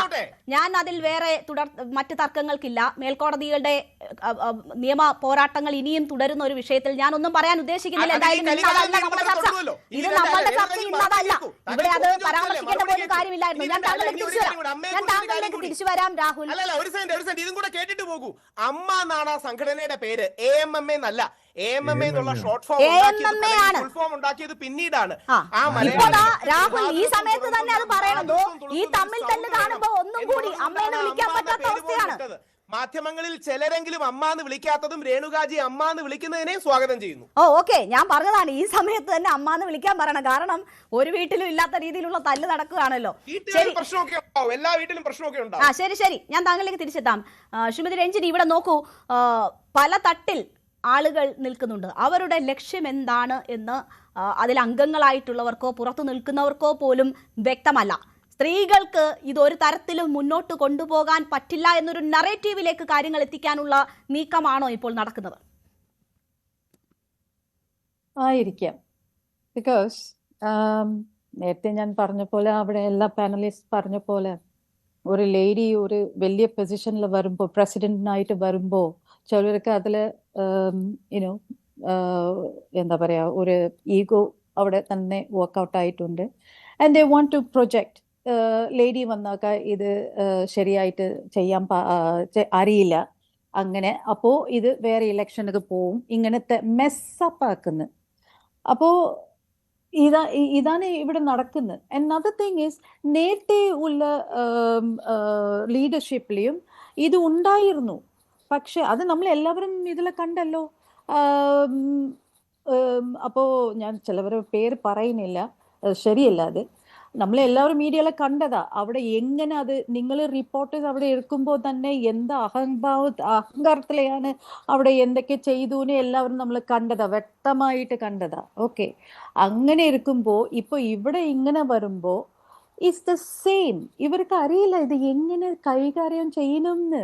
നേരത്തെ പ്രകാശ് പറഞ്ഞ പോലെ ദേ ഡോണ്ട് നോ. ഇത് ഒരു പ്രൊഫഷണലിസം ഇല്ല ഇതിനകത്ത്. ഇതിനു വേണ്ടിയാണ് ഇവർക്ക് നേരത്തെ അവർ പ്രകാശ് പറഞ്ഞ പോലെ ഇത് they have to get training എങ്ങനെ ഇത് കൈകാര്യം ചെയ്യണം. അല്ലെങ്കിൽ എക്സ്റ്റേണൽ ആയിട്ട് ഒരു ഹെൽപ്പ് വേണം, സൈക്കോളജിസ്റ്റോ അല്ലെങ്കിൽ കൗൺസിലേഴ്സ്, പിന്നെ ലോയേഴ്സ്, ഇവരെല്ലാം കൊണ്ടുവന്നിട്ട് അവിടെ തീർക്കണം ഇങ്ങനത്തെ കാര്യങ്ങൾ. അവർക്ക് ഹാൻഡിൽ ചെയ്യാൻ പറ്റില്ലെങ്കിൽ let these people handle it. ഇതാണ് ഇത്. പക്ഷേ ഒരു കാര്യം രാഹുൽ പറഞ്ഞത് എനിക്ക് വളരെ സങ്കടം തോന്നി കേട്ടാ. ബിക്കോസ് ഈ സിദ്ദിഖിന്റെ കേസ് സ്റ്റിൽ ഓൺഗോയിങ് ആണ്, contempt of court. How can you address that ആ വിക്ടിമിന്, അത് ഫേക്ക് വിക്ടിമിന്? അത് ശരിക്കും മോശമാണ്. യു ഹാവ് ടു അപ്പോളജൈസ് കേട്ടോ. അത് കുറെ ചർച്ചയിൽ വന്നിട്ട് ഇങ്ങനെ ഓപ്പൺ ആയിട്ട് യു ആർ ടോക്കിംഗ് ബാഡ് എല്ലാം സർവൈവറിന് വേണ്ടിയിട്ട് ഇങ്ങനെ വളരെ മോശമായിട്ട്. How do you know?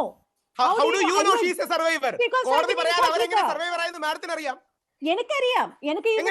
എനിക്ക് പബ്ലിക്കിൽ വന്ന് ഇത് പറയാം എനിക്ക് താല്പര്യമില്ല. കാരണം എനിക്ക് I know what are the facts. Okay, അപ്പൊ ഇങ്ങനെ ഒരു എനിക്കോ രഞ്ജിനി മാഡത്തിനോ എങ്ങനെ പറയാൻ കഴിയും? കോടതിയല്ലേ വിധി പറയേണ്ടത്. കോടതി പറഞ്ഞു, കോടതി ബെയിലല്ലേ ഇട്ടിരിക്കുന്നത്. ആ കേസ് തീർന്നവരെ ഇത് ഡിസ്കസ് ചെയ്യണ്ട. How can you just say that ഏതോ ഒരു വ്യക്തി വന്നിട്ട് കള്ള പരാതി പറഞ്ഞൂന്ന്?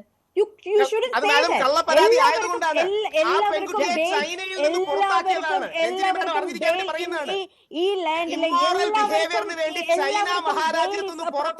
അതുകൊണ്ട് എന്താണ് രാഹുൽ മറ്റൊരു കുറ്റകൃത്യത്തിൽ ഇടപെട്ടുകൊണ്ടിരിക്കട്ടെ? മറ്റൊരു കുറ്റകൃത്യത്തിൽ എങ്ങനെയാണെന്ന് വിധി എഴുതാൻ പറ്റുമോ? രേണുക മാഡം എത്രയോ വർഷം ദിലീപിനെ ഇങ്ങനെ വേട്ടയാടിയതാണ്. ഇപ്പൊ എന്തായി? വിധി വന്നപ്പം ദിലീപിന്റെ കാര്യം മാറ്റിവെക്കൂ. താങ്കൾ ഇപ്പൊ പറഞ്ഞതുപോലെ ചൈനയിൽ എന്തെങ്കിലും കേസ് അവർ കുറ്റകൃത്യം ചെയ്തതാണെന്ന് കരുതിക്കോട്ടെ, ഈ കേസിൽ ബാധകമാകുമോ? അങ്ങനെയാണോ കോടതികൾ വിധി പറയുന്നത്? അദ്ദേഹത്തിന് അനുകൂല പരാമർശങ്ങളോടെ ജാമ്യം കിട്ടി. അദ്ദേഹം കുറ്റക്കാരനാണ്. നമുക്ക് ജാമ്യമാണ് കേസിന്റെ മെറിറ്റിലേക്ക് കടന്നിട്ടാണോ ജാമ്യം കൊടുക്കുന്നത്? കുറിച്ച് സംസാരിക്കുമ്പോ എന്തിനാ ഈ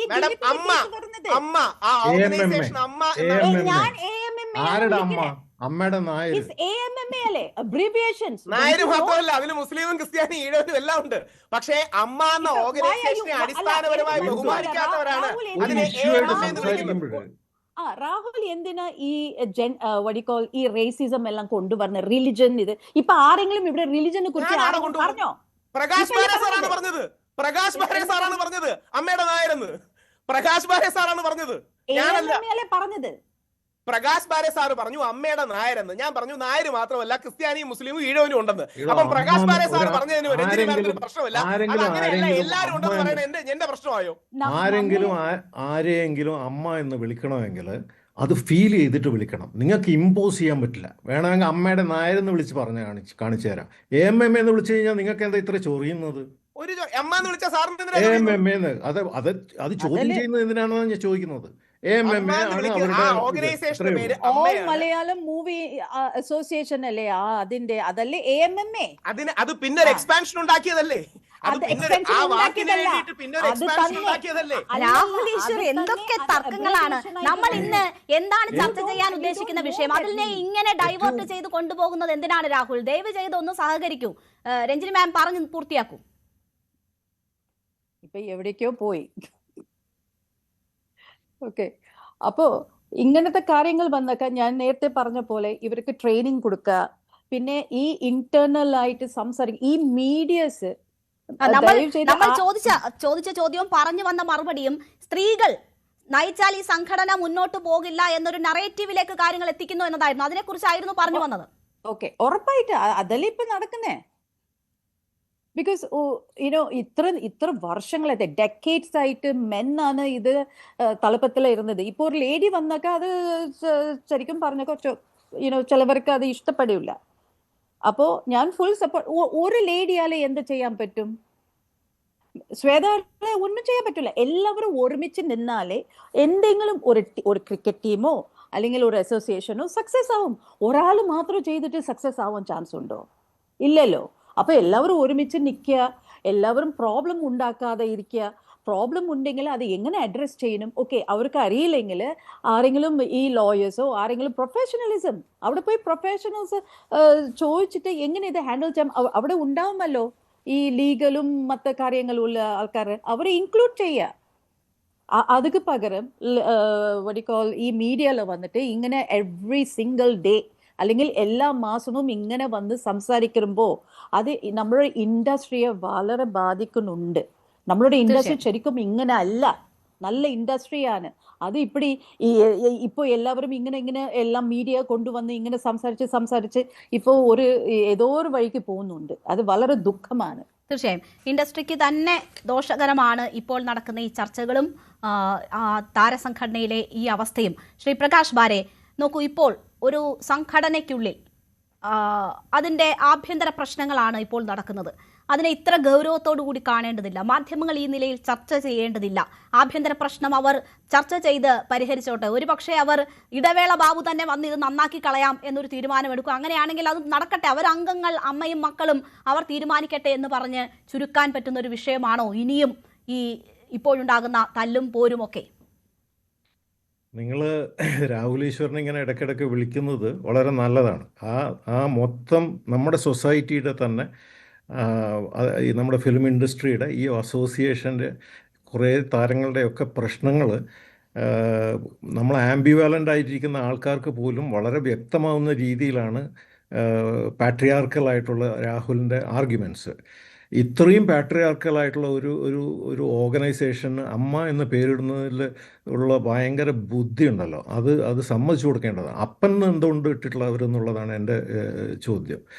എനിവേ, ഇപ്പോൾ മീഡിയ അല്ലെങ്കിൽ സൊസൈറ്റി നിങ്ങളെന്തിനാണ് ഇതിൻ്റെ അകത്ത് ഇടപെടുന്നത്? ഇത് ഞങ്ങളുടെ കാര്യമല്ലേ, ഞങ്ങൾ ഇവിടുത്തെ താരങ്ങളല്ലേ, ഞങ്ങൾ ഇത് തമ്മിൽ തല്ലി റിസോൾവ് ചെയ്തോളും എന്ന് പറയുന്നതിൽ യാതൊരു ഇതുമില്ല. കാരണം ഞാൻ ഇപ്പം മലയാള സിനിമ അതിൽ നല്ല ആൾക്കാർ ഒരുപാടുണ്ട്, അതിൽ യാതൊരു സംശയമില്ല. പക്ഷെ മലയാള സിനിമയിൽ പുഴുക്കുത്തുകളുണ്ട്. ഹേമ കമ്മിറ്റി അത് കാണിച്ചു തന്നിട്ടുണ്ട്. നമ്മുടെ നടി ആക്രമിക്കപ്പെട്ട കേസിൽ ഇതിനേക്കാളും പച്ചയായിട്ട് ലോകത്തിൽ എവിടെയുള്ള ആൾക്കാർ പോയി കഴിഞ്ഞാലും മലയാള സിനിമയെ പറ്റി വളരെ നല്ല അഭിപ്രായം പറയുകയും അതിൻ്റെ ഉടനെ തന്നെ തിരിച്ചു ചോദിക്കും, നിങ്ങളുടെ അവിടെ ഒരു നടി ആക്രമിക്കപ്പെട്ട കേസിൽ അതെന്തായി? അത്രയധികം ലോകം മുഴുവൻ അറിയപ്പെടുന്ന ഒരു ചീഞ്ഞ ഒരു സിറ്റുവേഷനിലാണ് നമ്മൾ നിൽക്കുന്നത്. എന്നിട്ട് അത് നിങ്ങൾ സംസാരിക്കരുത്, അത് ഞങ്ങളുടെ അകത്തെ കാര്യമാണ്, ഞങ്ങളത് റിസോൾവ് ചെയ്യുമെന്ന് പറഞ്ഞു കഴിഞ്ഞാൽ എന്ത് ന്യായമാണത്? നമുക്ക് കൃത്യമായിട്ട് അറിയാം. ശ്വേതാമേനോൻ എനിക്ക് വളരെ ഇഷ്ടപ്പെട്ട ഒരു വ്യക്തിയായിരുന്നു അദ്ദേഹം. പിന്നെ ഈ ഒരു ഓർഗനൈസേഷൻ്റെ പിന്നെ ഒരു ഭരണത്തിൽ കയറിയതിന് ശേഷം അവർ എത്രമാത്രം റിസ്ട്രിക്റ്റഡ് ആണെന്ന് എനിക്ക് കാണാൻ പറ്റുന്നുണ്ട്. കാരണം ഇതത്രയും ഇതിൻ്റെ റൂളുകൾ ചേഞ്ച് ചെയ്തിട്ടില്ല, പിന്നെ ഇത് ഓപ്പറേറ്റ് ചെയ്യുന്ന രീതികൾ ചേഞ്ച് ചെയ്തിട്ടില്ല. അതിൻ്റെ മേലെ ഒരു സ്ത്രീയോ രണ്ട് സ്ത്രീകളെയോ മുകളിൽ ഭരണത്തിൽ ഏൽപ്പിച്ചു കഴിഞ്ഞാൽ ഇത് മാറുമെന്ന് വിചാരിക്കുന്നത് എങ്ങനെയാണ്? ഞാൻ ആദ്യത്തെ സിനിമ ചെയ്തുകൊണ്ടിരിക്കുമ്പോൾ അതിൻ്റെ അകത്ത് ഹീറോയിൻ ഒരു പിന്നെ സീൻ ചെയ്തുകൊണ്ടിരിക്കുകയാണ്. അപ്പം പിറകിൽ നിന്നിട്ട് ക്യാമറ അസിസ്റ്റൻറ്റും മേക്കപ്പ് മാനിൻ്റെ അസിസ്റ്റൻറ്റും ഒക്കെ നിന്നിട്ട് സംസാരിക്കുകയാണ്. ആ സാധനം അവിടെ ഇങ്ങനെ ഫിലിം തിന്നുകൊണ്ടിരിക്കുന്നുണ്ട്. എന്താ സാധനം? അപ്പോൾ ഞാൻ ഇങ്ങനെ നോക്കും. അപ്പോൾ സാധനം എന്ന് പറഞ്ഞു കഴിഞ്ഞാൽ സ്ത്രീയാണ് അങ്ങനെ അഭിസംബോധന ചെയ്യുന്നത്. ആ സാധനം എന്നൊക്കെ. അങ്ങനെയുള്ള ഒരു മെൻറ്റാലിറ്റി നമ്മുടെ സൊസൈറ്റിയിൽ പിന്നെ ഈ പുതിയ കാലത്ത് മാഞ്ഞു പോകേണ്ട ഒരു സംസ്കാരം നമ്മുടെ അതിൻ്റെ ഉള്ളിലുണ്ട്. അത് കൃത്യമായിട്ട് ഈ ഓർഗനൈസേഷനിലുണ്ട്. അതിനെ തുടച്ചു മാറ്റണമെങ്കിൽ അവരെ സെൻസിറ്റൈസ് ചെയ്യേണ്ടതുണ്ട്. അത് ട്രെയിനിങ്ങിലൂടെ ആവാം, അല്ലെങ്കിൽ ശിക്ഷാ നടപടികളിലൂടെ ആവാം. പക്ഷേ അവർക്ക് കൃത്യമായിട്ട് മനസ്സിലാക്കി കൊടുക്കേണ്ടതുണ്ട്. പിന്നെ ഇപ്പോഴുള്ള ഈ ഒരു പർട്ടിക്കുലർ കേസിൽ ആരുടെ പേരുടെങ്കിലും കുറ്റം ആരോഗ്യപ്പെട്ടിട്ടുണ്ടെങ്കിൽ അവരെ മാറ്റി നിർത്തുക, സസ്പെൻഡ് ചെയ്യുക, അല്ലെങ്കിൽ അവർ മാറ്റി നിർത്തിയിട്ട് വളരെ സീരിയസ് ആയിട്ടുള്ള ഇവിടെ പിന്നെ ഓർഗനൈസേഷനിലെയും പുറത്തുള്ള ആൾക്കാരെയും അതേപോലെ തന്നെ മീഡിയക്കാർക്കും ഒക്കെ കാണാവുന്ന തരത്തിൽ ഒരു പിന്നെ എൻക്വയറി കണ്ടക്ട് ചെയ്തിട്ട് അതിൻ്റെ തീരുമാനം എടുക്കുക. ഇപ്പോഴുള്ള ഓർഗനൈസേഷനിലുള്ള ഭാരവാഹികൾ അവർ ചിലപ്പം അവർക്ക് തന്നെ തോന്നാം അവർ കോസ്മെറ്റിക്കാണ്, അവർക്ക് ശരിക്കും പവറില്ലാന്ന്. പക്ഷെ അവരിപ്പോൾ അവിടെ ഇരിക്കുന്ന സമയത്ത് അവരുടെ പവർ യൂട്ടിലൈസ് ചെയ്യുക തന്നെ വേണം. ഇപ്പോൾ വന്നിരിക്കുന്ന എല്ലാ ആരോപണങ്ങളെയും വളരെ വ്യക്തമായിട്ട് അന്വേഷണം നടത്തിയിട്ട് അതിൽ കുറ്റക്കാരെ അവർ മാറ്റി നിർത്തേണ്ടതുണ്ട്. തീർച്ചയായും അത്തരം നടപടികളിലേക്ക് നീങ്ങുമോ, അതോ ഇതെല്ലാം ഭരണത്തിന്റെ വീഴ്ചയാണ് എന്ന് കണ്ടെത്തി ആരെങ്കിലുമൊക്കെ കുരിശിലേറ്റിക്കൊണ്ട് പരിഹാരം കണ്ടെത്തുമോ എന്നതാണ് ഇപ്പോൾ ഇനി വരുന്ന ദിവസങ്ങളിൽ നമ്മൾ കണ്ടറിയാൻ പോകുന്നത്. ശ്രീ രാഹുൽ ഈശ്വർ, നോക്കൂ, ഇവിടെ ഇപ്പോൾ ഹേമ കമ്മിറ്റി റിപ്പോർട്ടിൽ ഈ താരസംഘടനയായ അമ്മയുൾപ്പെടെ അവരുടെ ഉത്തരവാദിത്തങ്ങൾ നിറവേറ്റുന്നതിലൊക്കെ വന്നിട്ടുള്ള പരാജയം എന്താണ് എന്നത് ചൂണ്ടിക്കാട്ടിയതാണ്. അതിൻ്റെയൊക്കെ ഉത്തരവാദിത്വം ഏറ്റെടുത്തുകൊണ്ടാണല്ലോ ആ ഭരണസമിതി രാജിവെക്കുന്നു. പിന്നീട് അഡ്ഹോക് കമ്മിറ്റി കുറച്ചുനാൾ, അതിനുശേഷം തെരഞ്ഞെടുപ്പിലൂടെ ഒരു ഭരണസമിതി വരുന്നു. പക്ഷേ കാര്യങ്ങൾക്കൊന്നും ഒരു തരത്തിലും മാറ്റം സംഭവിച്ചിട്ടില്ല എന്നതാണ് ഇപ്പോഴത്തെ ഈ തർക്കവും സൂചിപ്പിക്കുന്നത്. അപ്പോൾ ഇതിൻ്റെ അധികാരം മോഹിക്കുന്ന പലരും ഇതിൻ്റെ ഭരണസമിതി പരാജയമാണ് എന്ന് വരുത്താൻ പ്രവർത്തിക്കുന്നുണ്ട്. സ്ത്രീകൾ അധികാരത്തിലേക്ക് വന്നാൽ ഇതാണ് അവസ്ഥ എന്ന് പറയാൻ രാഹുൽ ഉൾപ്പെടെയുള്ളവർക്ക് പറയാനും വാദിക്കാനും ഒക്കെ ഉള്ളൊരു അവസരം സൃഷ്ടിക്കലാണോ യഥാർത്ഥത്തിൽ നടന്നുകൊണ്ടിരിക്കുന്നത്? അതിനുള്ള ചരടുവരികളാണോ നടക്കുന്നത്? അതിലായിരിക്കുമോ ഒരു പ്രശ്ന പരിഹാരവും കണ്ടെത്തുക? രേണുകാജി, നിങ്ങൾ ഇല്ലാത്ത വില്ലന്മാരെ ഇമാജിൻ ചെയ്യുകയാണ്. ശ്വേതാ മേനോൻ ജി ഇതിന്റെ തലപ്പത്തേക്ക് വന്നപ്പോൾ എല്ലാ പ്രമുഖ ചാനലിലും ഞാൻ അടക്കമുള്ള ഒരുപാട് പുരുഷവാദികൾ അടക്കമെന്ന് പറഞ്ഞു വളരെ സ്വാഗതാർഹമാണ്, അവർ നല്ല രീതിയിൽ ഭരിക്കട്ടെ. ആ രീതിയിൽ ഇപ്പോൾ സംഭവിച്ചിരിക്കുന്നത് എന്താ? ഒരു സ്ത്രീ ആരോപണം ഉന്നയിച്ചു, മറ്റൊരു സ്ത്രീ ഏറ്റുപിടിച്ചു, വേറൊരു സ്ത്രീ അവർക്കെതിരെ പരാതി നൽകി. ശ്വേതാ മേനോനെതിരെ ഒരു നടി പറഞ്ഞു ഇവരെല്ലാ സ്ത്രീകളല്ലേ, ഇതിന്റെ പിന്നിൽ പുരുഷന്മാരാണെന്ന് ഗൂഢാലോചന സിദ്ധാന്തം, കോൺസ്പിറസി തിയറി പറയുന്നതിൽ എന്ത് പ്രസക്തിയാണുള്ളത്? സ്ത്രീയാണോ? ദിലീപോ? ടിനി ടോമിനെതിരെ ആരോപണം വന്നതല്ലേ? അൻസിബ ശ്വേതാ മേനോൻ ജിക്കെതിരെ ആരോപണം ഉന്നയിക്കുകയും അൻസിബയും നീന കുറുപ്പുമാണെന്നും അവരെ തിരിച്ചാക്രമിച്ചത് ലക്ഷ്മിപ്രിയയല്ലേ? ഇതിൽ ഏതെങ്കിലും രീതിയിൽ പുരുഷന്മാർ ഇൻവോൾവ് ആണോ? ടിനി ടോമിന്റെ എത്ര പക്വതയുള്ള സ്റ്റേറ്റ്മെന്റ് ആണ്, ഞാൻ അത്തരത്തിലൊന്നും ചെയ്തില്ല, അൻസിബ സഹോദരിയെ പോലെയാണ്, അൻസിബയെ കടന്നാക്രമിക്കുന്ന സ്റ്റേറ്റ്മെന്റ്സ് അല്ല ടിനി ടോം പറഞ്ഞത്. പരസ്പരം അങ്ങോട്ടും ഇങ്ങോട്ടും സ്ത്രീകൾ ആക്രമിക്കുമ്പോൾ അതിന്റെ പിന്നിൽ പുരുഷന്മാരാണെന്ന് പറയുന്നത് സ്ത്രീകളുടെ ഏജൻസിയെ റദ്ദ് ചെയ്യുന്നത് പോലെയാണ്. യഥാർത്ഥത്തിൽ അതാണ് സ്ത്രീ വിരുദ്ധം എന്ന് വർക്കരുത്. ഇനി ഹേമ കമ്മിറ്റി, ഞാൻ അടക്കമുള്ളവർ ആദ്യം കാര്യങ്ങൾ പറയുന്നു, അത് അംഗങ്ങൾക്കിടയിലൊക്കെ സാധാരണമാണ് എന്ന് ടിനി ടോം പറയുന്നതും കേട്ടു. തർക്കങ്ങളും എന്താ പറയുക, അങ്ങോട്ടും ഇങ്ങോട്ടും എതിരഭിപ്രായങ്ങളും ഉണ്ടാക്കുന്നതൊക്കെ സ്വാഭാവികമല്ലേ? അസഭ്യം ആര് പറഞ്ഞു? പറഞ്ഞെന്ന് ആരോപണം ഉന്നയിച്ചല്ലേ ഉള്ളൂ. മറുപടി അദ്ദേഹം പറഞ്ഞതാണ്. അംഗങ്ങൾക്കിടയിൽ അങ്ങനെയൊക്കെ ഇടയ്ക്ക് സംഭവിക്കും. എന്താ പരാതി? അല്ല, അതിലെ ടിനി ടോമിന്റെ പരാമർശമാണല്ലോ ഞാൻ ചൂണ്ടിക്കാട്ടിയത്. അതൊക്കെ സാധാരണ അങ്ങനെയൊക്കെ ചിലപ്പോൾ ഉണ്ടാകാറുണ്ട് എന്ന് പറയുന്നുണ്ട് അദ്ദേഹം. ഞാൻ ചോദിച്ചത് ഏതെങ്കിലും രീതിയിൽ അസഭ്യം പറഞ്ഞു, ജിഹാദി എന്ന് വിളിച്ചു, ഏതെങ്കിലും രീതിയിൽ അവഹിത കഥകൾ ഉണ്ടാക്കി എന്നൊക്കെയുള്ള ആരോപണം എന്തുകൊണ്ട് പോലീസിൽ അന്ന് പരാതി പോയിട്ടുണ്ടോ എന്ന് ഇതുവരെ അറിയില്ല. ലഭ്യമായ വിവരങ്ങൾ പരാതി വന്നിട്ടില്ല. എന്തുകൊണ്ടാണ് പോവാത്തത്?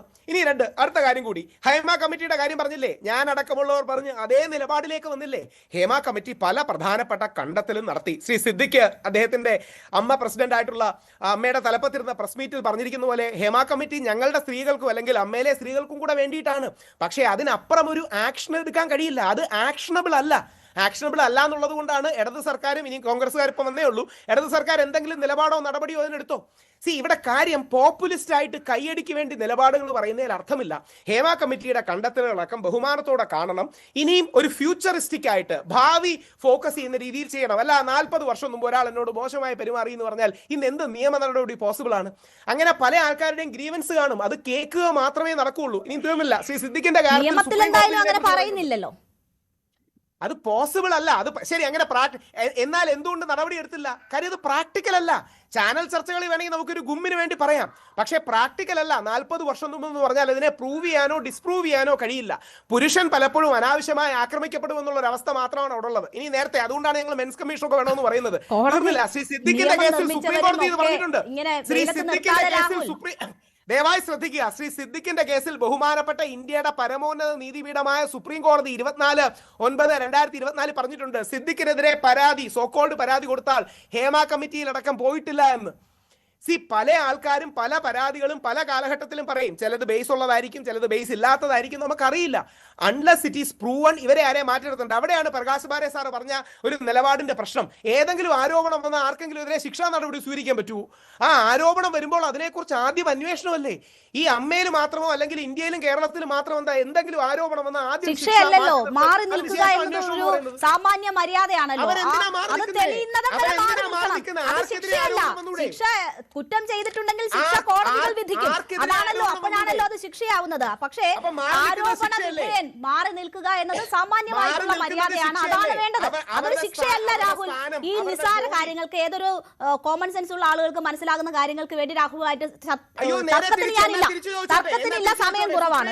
ശ്രീമതി രഞ്ജിനി ഇവിടെ ഇപ്പൊ നോക്കൂ, ശ്രീമതി രഞ്ജിനി, ഞാൻ പറഞ്ഞല്ലോ അത് എല്ലാവർക്കും മനസ്സിലാകുന്ന കാര്യങ്ങൾ, ഇനി തർക്കത്തിനില്ല. രഞ്ജിനി ഇവിടെ നോക്കൂ, എന്താണ് ഇനി ഒരു പ്രശ്ന പരിഹാരം? ഇവിടെ ഇപ്പോൾ പലരും അഭിപ്രായം പറയുന്നു. ഇപ്പോൾ മാല പാർവതി അവരൊരു സ്ത്രീപക്ഷം പറയുന്ന വ്യക്തിയാണെന്ന് നമ്മൾ കണ്ടിട്ടുണ്ട്, ചർച്ചകളിലൊക്കെ അത്തരം സമീപനങ്ങളൊക്കെ സ്വീകരിച്ച് കണ്ടിട്ടുണ്ട്. അവർ ഇന്ന് പറയുകയാണ്, അയ്യോ ഇതെങ്ങനെങ്കിലും ഒന്ന് തിരിച്ചെടുത്ത് പുരുഷന്മാർക്ക് കൊടുക്കൂ, ഞങ്ങൾ പറഞ്ഞെല്ലാം തെറ്റായിപ്പോയി, ഞാൻ എല്ലാം പിൻവലിച്ചു എന്ന് പറയുകയാണ്. അപ്പോൾ ഇങ്ങനെയുള്ള അല്ലെങ്കിൽ സ്ത്രീപക്ഷം എന്ന് പറയുന്ന അല്ലെങ്കിൽ അങ്ങനെയൊക്കെ തോന്നിപ്പിക്കുന്ന ആളുകൾ പോലും ഇതിനൊരു പരിഹാരം എന്ന് നിർദ്ദേശിക്കുകയാണ്, ഇതൊന്ന് തിരിച്ചെടുത്താൽ മാത്രം മതി എന്ന്.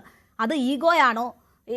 ഏത് തരത്തിലുള്ള ഇൻട്രസ്റ്റ് ആണ് അവരെ കൊണ്ട് ഇതൊക്കെ പറയിപ്പിക്കുന്നത്? താങ്കൾക്ക് അത്തരം വ്യക്തികളുടെ, അംഗങ്ങളായിട്ടുള്ള വ്യക്തികളുടെ അഭിപ്രായങ്ങൾ കേൾക്കുമ്പോൾ എന്താണ് തോന്നുന്നത്?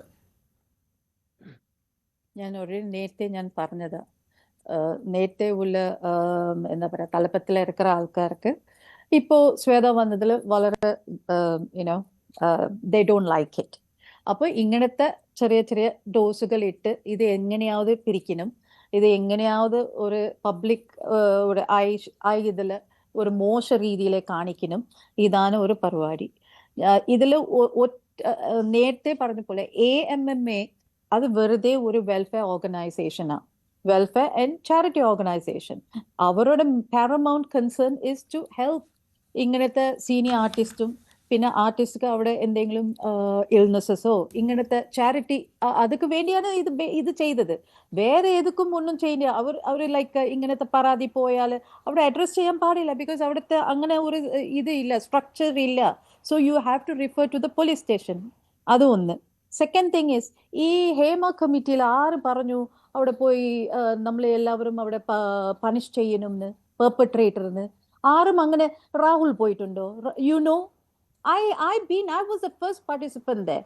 അപ്പോൾ അങ്ങനെ ഇരിക്കുമ്പോൾ അവിടെ ഞാൻ ആ പാനലിസ്റ്റ് വെച്ചിട്ട്, because since I'm a first panelist കാരണം കൊണ്ട് ആ പാനലിസ്റ്റ് എന്നോട് ചോദിക്കുക, because I'm also lawyer എന്ന് പറഞ്ഞിട്ട്, what is your input, we want to know how can we help in this study. അങ്ങനെ ഇരിക്കുമ്പോഴാണ് ഞാൻ എൻ്റെ വടി കോൾ മൈ പേഴ്സണൽ ഇത് ഞാൻ അവിടെ പറഞ്ഞു, ഇത് ഇങ്ങനെ ടാക്കിൾ ചെയ്താൽ ശരിയാവും, ബിക്കോസ് ICC വെച്ചിട്ട് കാര്യമില്ല, because it will not work, because confidentiality ഉണ്ടാവാൻ പോകുന്നില്ല ഈ ഫീൽഡിൽ. അത് കാരണം tribunal is the only thing. പിന്നെ അത് കഴിഞ്ഞിട്ട് വേറെയൊക്കെ സജഷൻ ഞാൻ അവിടെ പറഞ്ഞിട്ടുണ്ട്. ഞങ്ങൾ ആരും അവിടെ പോയി പറഞ്ഞിട്ടില്ല ഈ പെർപെട്രേറ്റേഴ്സ് എല്ലാം പണിഷ് ചെയ്യണമെന്ന് ആരും അവിടെ പറഞ്ഞിട്ടില്ല. സോ പറയാത്ത കാര്യങ്ങൾ ഇവിടെ അറിയണ പോലെ വന്ന് പറയുന്നത് വളരെ മോശം. ഓക്കെ, അതാണ് ഞാൻ പറയുന്നത്. You can count check. അവിടെ 52 മെമ്പേഴ്സ് പോയിട്ടുണ്ട്, 52 പാർട്ടിസിപ്പൻസ് പോയിട്ടുണ്ട്. ആരും അവിടെ പറഞ്ഞിട്ടില്ല ഞങ്ങൾ ഇവരെ ശിക്ഷിക്കണം എന്ന് പറഞ്ഞിട്ടേ ഇല്ല. ഓക്കെ, അങ്ങനെ ഞങ്ങൾ എല്ലാവരും അവിടെ പറഞ്ഞത് ഗ്രീവൻസസ് അഡ്രസ് ചെയ്യാൻ ഒരു സംവിധാനം വേണം. കാരണം ഈ AMMA അല്ലെങ്കിൽ വേറെ യൂണിയൻസ് പോയി നമ്മൾ സംസാരിച്ചാൽ അടുത്ത സെക്കൻഡ് അത് എല്ലാവർക്കും അറിയാം. അപ്പോൾ ഞങ്ങളുടെ ജോലി അവിടെ പോകുന്നുണ്ട്. അപ്പോൾ we are not, because this is our livelihood. അപ്പോൾ നമുക്ക് അത് വി കനോട്ട് വർക്ക്. അപ്പോൾ നമ്മൾ ബ്ലാക്ക് ലിസ്റ്റ് പെടുന്നു, ഇൻവിസിബിൾ ആയിട്ട് ബ്ലാക്ക് ലിസ്റ്റ് പെടുന്നു. അത് കാരണം കൊണ്ടാണ് നമുക്ക് ഒരു സൊല്യൂഷൻ കൊണ്ടുവരണം. അതാണ് എല്ലാവരും അവിടെ പോയി പറഞ്ഞത്. ആരും അവിടെ പോയി ഇവരെ പണിഷ് ചെയ്യണം അവരെ പണിഷ് ചെയ്യണം നടന്നല്ല, സത്യങ്ങളാണ് അവിടെ പറഞ്ഞതെല്ലാം. How you know that fake സ്റ്റോറീസിന്? How can you say? How dare you say that? Madam, 35 police എഫ്ഐആറുകൾ രജിസ്റ്റർ ചെയ്തു. 35 ഞാൻ ഇപ്പൊ പറഞ്ഞല്ലേ, ലിസൺ ടു മീ. ആരും അവിടെ പോയി പരാതി ഇവരെ പോയി ഇൻവെസ്റ്റിഗേറ്റ് ചെയ്യും. അത് ചെയ്തത് ഗവൺമെന്റ് തെറ്റായി പോയി. ഞാൻ ഇപ്പോഴും പറയുന്നു, ഗവൺമെന്റ് പറഞ്ഞ ചെയ്തത് തെറ്റായി. SIT ബിക്കോസ് ആരും അവിടെ പോയിട്ട് വി നെവർ ആസ് പെർപെട്രേറ്റർ പണിഷ് ചെയ്യണം ആരും പറഞ്ഞിട്ടില്ല.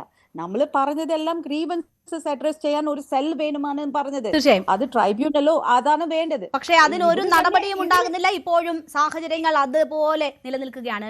ശ്രീ പ്രകാശ് ബാരൻ നോക്കൂ, ഇവിടെ ഇപ്പോ ഇതിന്റെ ഒരു പ്രശ്ന പരിഹാരം എന്ന് പറയുന്നത് ഈ ഭരണസമിതി അങ്ങ് പിരിച്ചുവിട്ടേക്കാം, എന്നിട്ട് പുതിയ ഭരണസമിതി വരട്ടെ, അല്ലെങ്കിൽ ശ്വേതാ മേനോനതാ ഇങ്ങനെ അങ്ങ് ആക്രമിച്ച് പുറത്താക്കിയേക്കാം, അവർ രാജിവെച്ച് പുറത്തു പോകട്ടെ. ഇങ്ങനെ ഒരു പ്രശ്ന പരിഹാരം അല്ലാണ്ട് മറ്റൊന്നും ചർച്ചയിലേക്ക് വരുന്നില്ല എന്നതാണ് നമ്മൾ കാണുന്നത്. ഇപ്പോൾ ഈ പറഞ്ഞ രഞ്ജിനി തന്നെ ആദ്യ ടേണിൽ സൂചിപ്പിച്ചു, ഒരു ട്രൈബ്യൂണൽ അല്ലെങ്കിൽ പ്രശ്നപരിഹാര സമിതി ആളുകൾക്ക് തുറന്നു പറയാൻ പറ്റുന്ന ഒരു ഇടം, അതിനെക്കുറിച്ചൊന്നും ചർച്ച നടക്കുന്നില്ല. 9 മാസമായ ഭരണസമിതി പരാജയമാണ്, അങ്ങ് പൊയ്ക്കോട്ടെ എന്ന് തീരുമാനിക്കുകയാണ്.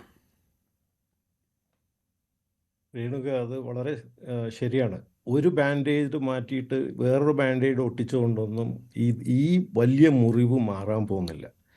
ഇങ്ങനെ പോവുകയാണെങ്കിൽ അമ്മ ഒരു ആക്ടേഴ്സ് അസോസിയേഷൻ അല്ല, മുങ്ങിക്കൊണ്ടിരിക്കുന്ന ഒരു കപ്പലാണ്. It is a sinking ship.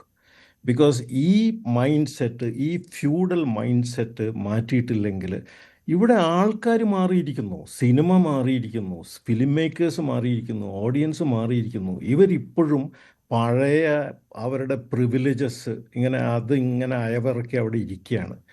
ഇവർ മാറണം. കാരണം ഹേമ കമ്മിറ്റി വളരെ കൃത്യമായിട്ട് ചൂണ്ടിക്കാണിച്ചു. ഹേമ കമ്മിറ്റിയിൽ കുറേ സംഭവങ്ങൾ പൂഴ്ത്തിയിട്ടുണ്ടെന്ന് നമുക്ക് എല്ലാവർക്കും അറിയുന്ന കാര്യമാണ്. ഒരു കാലം കഴിഞ്ഞ് കഴിഞ്ഞാൽ അത് പുറത്തു വരുന്നുള്ളതിൽ യാതൊരു സംശയവുമില്ല.